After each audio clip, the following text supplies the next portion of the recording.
Worth is some people don't go quiet because they have nothing to say. They go quiet because saying things once cost them too much. You've seen this kind of silence before, is the kind that appears after disappointment, after being misunderstood, after explaining yourself one too many times and realizing nothing actually changed. From the outside, it looks like distance, cold, detached, maybe even rude. That's not what it is.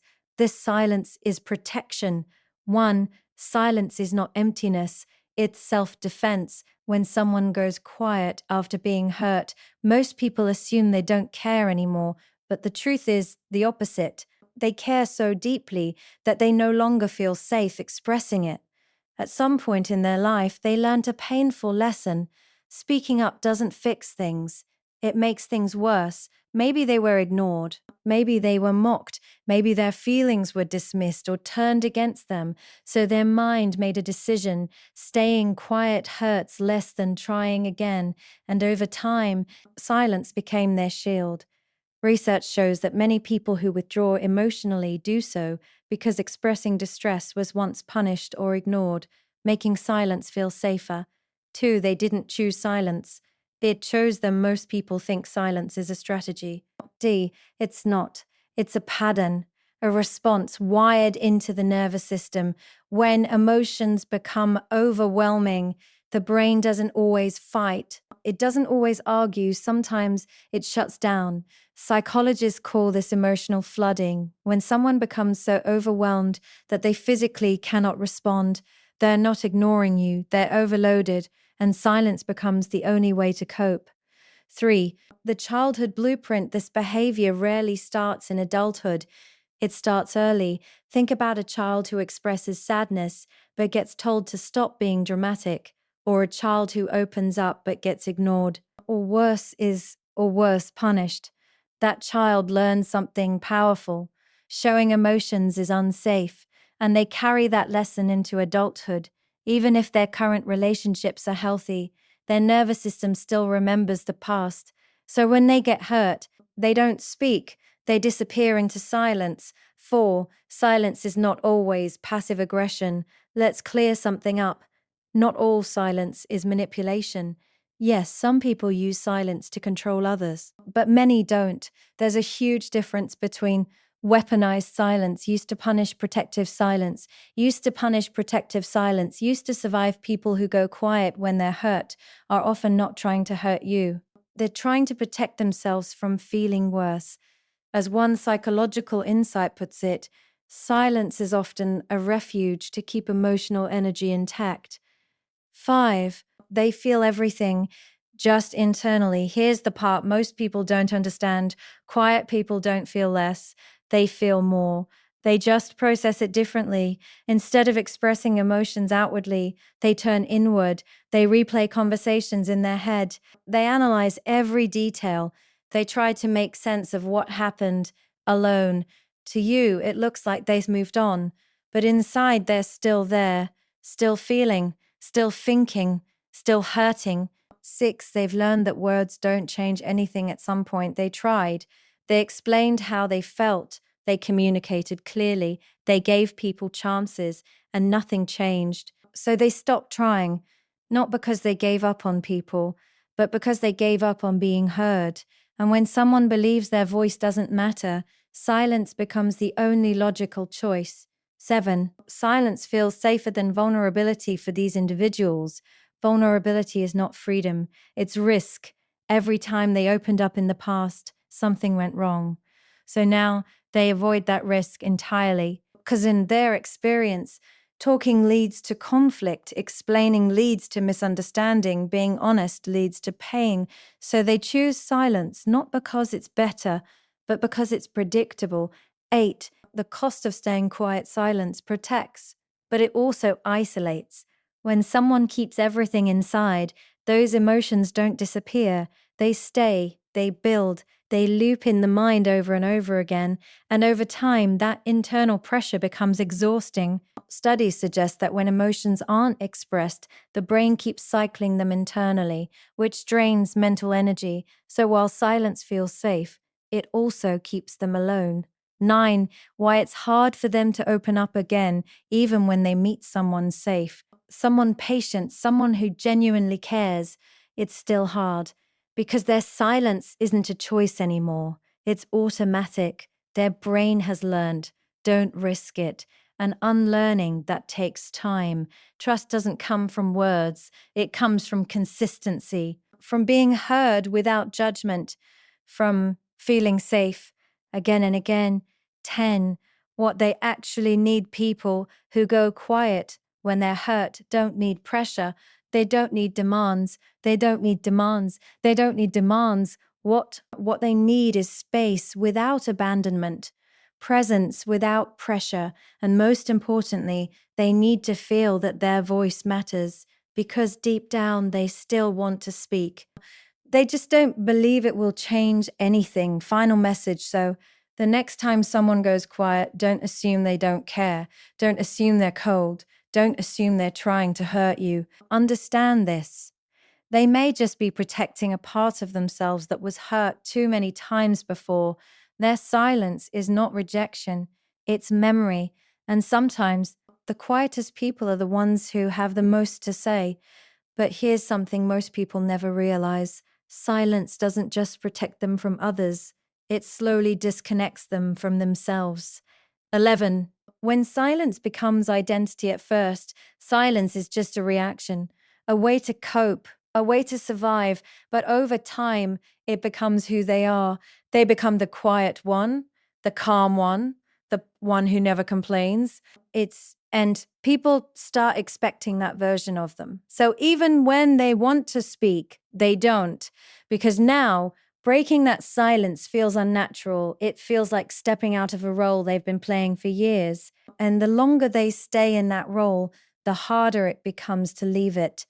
12. They start losing their voice. Here's the hidden danger of staying quiet for too long.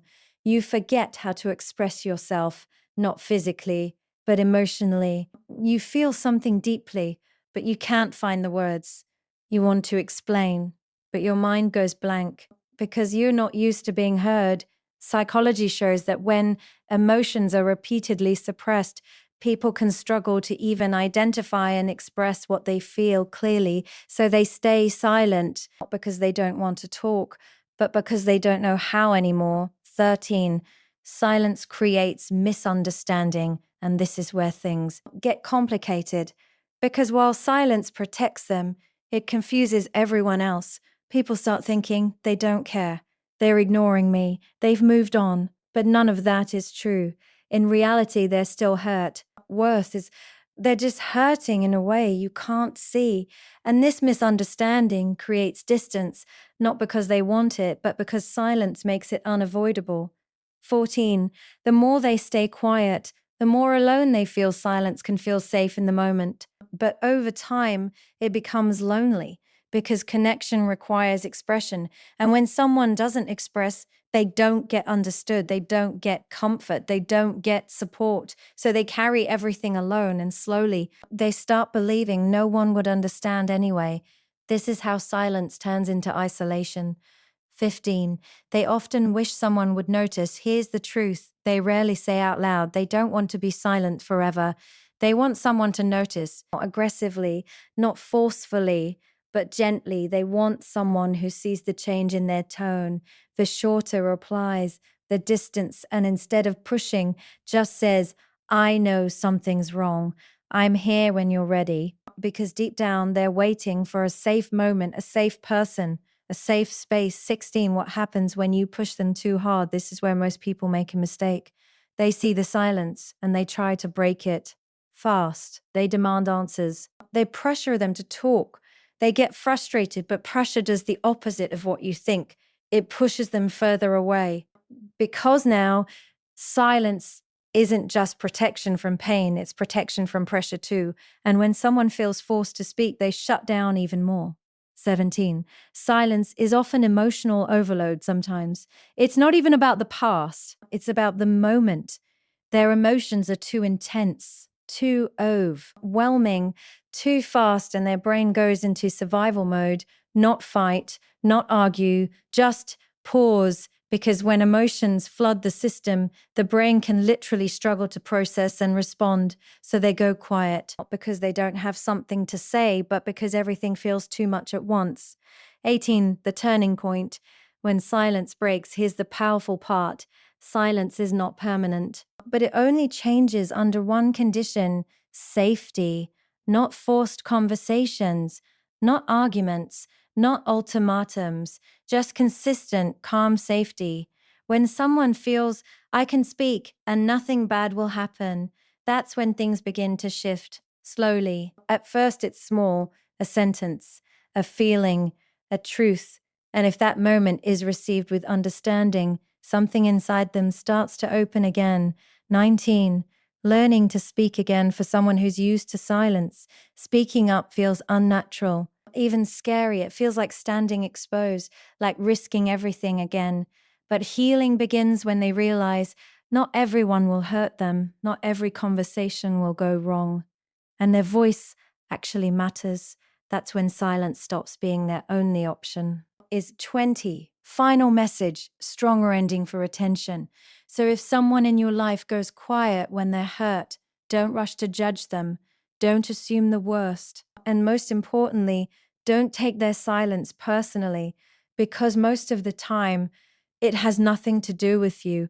It's something they learned long before you existed, something they still trying to unlearn. And sometimes the most powerful thing you can do is not force them to speak, but create a space where they finally feel safe enough to. There's something almost no one talks about. What happens when a quiet person finally stops trying, not just stops talking, but stops caring? 21. The most dangerous silence at the beginning. Their silence is emotional. You can feel it. There's tension, distance, something unspoken. But over time, that silence changes. It becomes calm, too calm, no reactions, no arguments, no attempts to fix anything. And that's when you should be worried, because this kind of silence is not protection anymore, it's detachment. 22, when they detach, it's already too late. People think the breaking point is when someone yells or cries or walks away. But for quiet people, the breaking point is silence, because by the time they stop reacting, they've already processed everything internally. They've already felt the pain over and over again. And now there's nothing left to say, no energy to explain, no desire to fix it. That's when they emotionally check out. 23. They leave mentally before they leave physically. This is the part that confuses people the most. How did they move on so fast? But they didn't. They started letting go long before you noticed. While they were quiet, they were observing, thinking, deciding, and slowly detaching. So when they finally leave, it feels sudden to you, but to them, it's been a long time coming. 24 silence becomes closure. Most people look for closure through conversation, through understanding, through explanation. But quiet people, they create closure alone. Inside their own mind, they replay everything, connect the dots, accept what is, and then they let go without saying a word. 25. Why they rarely come back. Here's something important. Quiet people don't leave impulsively. They endure, they tolerate, they give chances silently. So when they finally reach the point of leaving, it's not emotional. It's final, because in their mind, they already tried everything, even if you never saw it. And that's why they rarely come back. Not because they don't care, but because they already cared too much for too long. 26. The hidden strengths behind their silence. People often mistake quietness for weakness, but in reality, it takes strength to stay silent when you're overwhelmed, to hold your emotions instead of exploding, is to walk away instead of creating chaos. That silence, it's controlled pain, and not everyone has that level of control. 27. But strength doesn't mean it doesn't hurt. Just because they don't express it doesn't mean they don't feel it. In fact, they often carry more than they show, because they don't release it outwardly. They carry it inwardly, and that weight builds over time. Silence doesn't remove pain, it hides it. 28. the one thing that breaks their silence. So, what actually makes a quiet person open up? It's not pressure, it's not confrontation, it's not forcing conversations, it's consistency. Real, calm, patient consistency when someone proves again and again, I'm not here to hurt you, I'm not here to dismiss you, I'm here to understand you. That's when the walls slowly come down, not instantly, but gradually. 29. When they finally speak, listen carefully, because when a quiet person finally opens up, they don't speak casually, they speak honestly. Every word carries weight, every sentence has meaning, because it took them courage to say it. And if you ignore that moment or dismiss it, you might never get another chance. So here's the truth: most people never understand. Final truth: silence is not just silence, it's history, it's protection, it's pain, it's processing.